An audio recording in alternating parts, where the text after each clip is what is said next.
Good morning, grade 8. So today will be our fifth week pre-recorded lesson for the second quarter. And for this week lesson, we will be discussing literature of Korea. So welcome to Korea, the land of morning camp. Korean literature was generally unknown to the world until the 1980 when translation of Korean literary works began to appear in foreign countries. Since then, various types of literary works that have been translated in English grow in number and improve steadily. So it is where, or rather it is when the Korean literature started. And now let's talk about the famous Korean folk story entitled The Tiger's Whiskers. So this story is about a young wife named Yeon-ok who has a problem with her husband and receives some advice from an old man. So Yeon-ok here was disturbed in her marriage because her husband didn't treat her kindly and genuinely. Therefore, she decided to ask an old man who helps the people with problems or advice. And here are the characters in the story. First, Yun-ok, so a young wife who is bothered with the changes in her husband.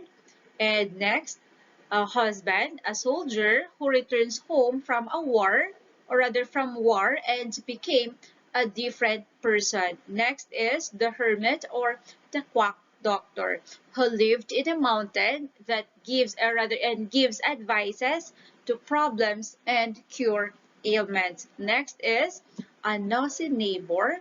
So she is the one who convinced Yun-ok to go and ask a hermit for a cure. So those are the characters in the story. So let's start summarizing the story. So once upon a time, a young wife named Yun-ok was at her wit's end. Her husband had always been a tender and loving soulmate before he had left for the wars. But ever since he returned home, he was cross, angry, and unpredictable.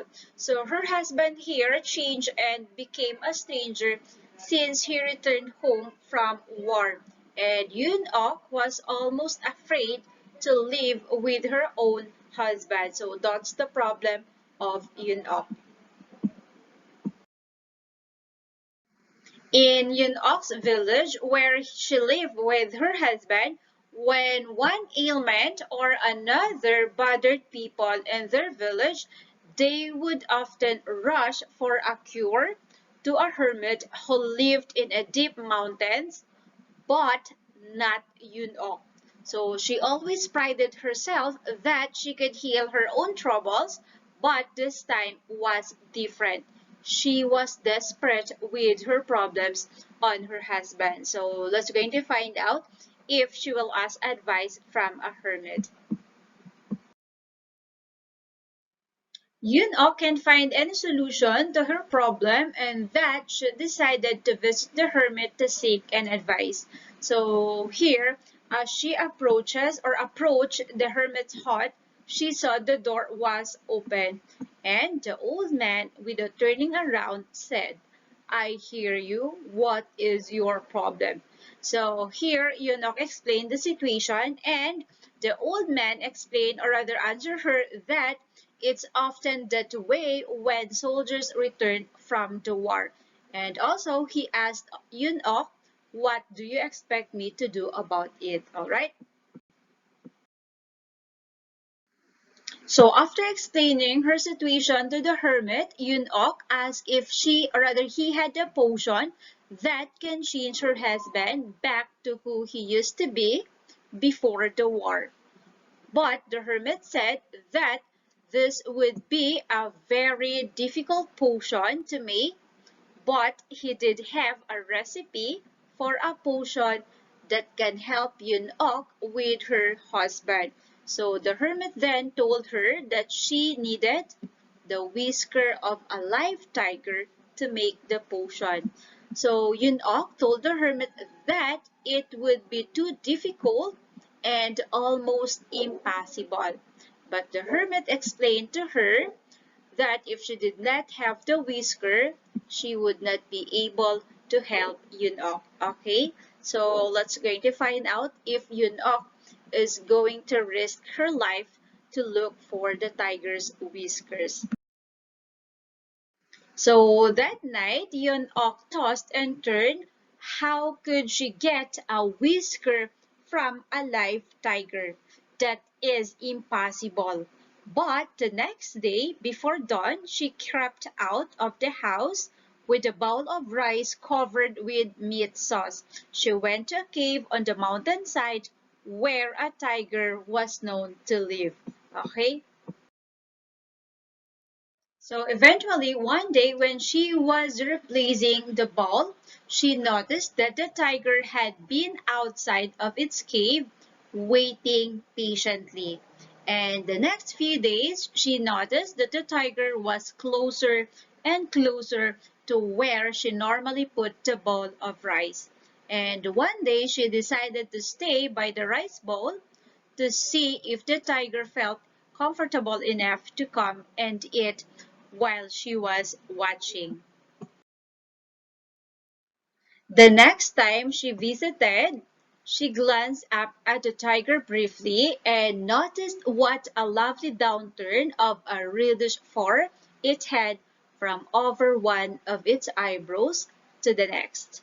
And not a week later, the tiger allowed Yun-ok to gently rub its head, and it purred and stretched like a house cat. Then she knew the time had come. So the next morning, very early, she brought with her a small knife. After she set down the fresh bowl and the tiger allowed her to pet its head. That was the time when she asked the tiger if she can have one of her whiskers. Okay, so she held one of the whisker at its base and with the other hand and one quick stroke, she carved the whisker off. She stood up, speaking softly her thanks, and she left for the last time. The next morning, she hurriedly went to the hermit's hut to give the whiskers of the tiger, and the old man was surprised and asked Yun-ok how did she get a whisker in a live tiger. So Yun-ok explained that for the last 6 months, she had earned the trust of the creature and it had finally permitted her to cut off one of his whiskers. But the old man flicked the whisker into the fire, where it sizzled and burned it in an instant.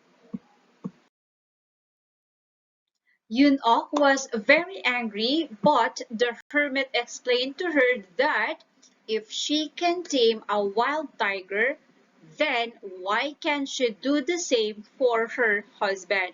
If she can gain the trust of a tiger, then why can she not be just as sensitive and caring for her husband? So learning to gain his trust again. So Yun-ok was speechless. And that's the end of the story, The Tiger's Whisker. So I hope you enjoyed the story and you learned something from it. Okay? So the point of the story here is to learn how to be sensitive and adapt to people who may be difficult to deal with, similar to how someone would be very cautious around a dangerous wild animal like a tiger. So the same level of care and caution is required when dealing with people that are difficult or rather that are difficult to deal with. So it's clear here that the husband comes back from the war with a different or rather as a different person rather because of the trauma associated with the war. So if we truly care about something or someone, this story says that we must diligently care and be sensitive to them. And that's all about our lesson for this week. So again, this is Teacher Mitch, your English teacher, saying don't stop exploring and keep on learning. So bye grade 8. Have a nice day.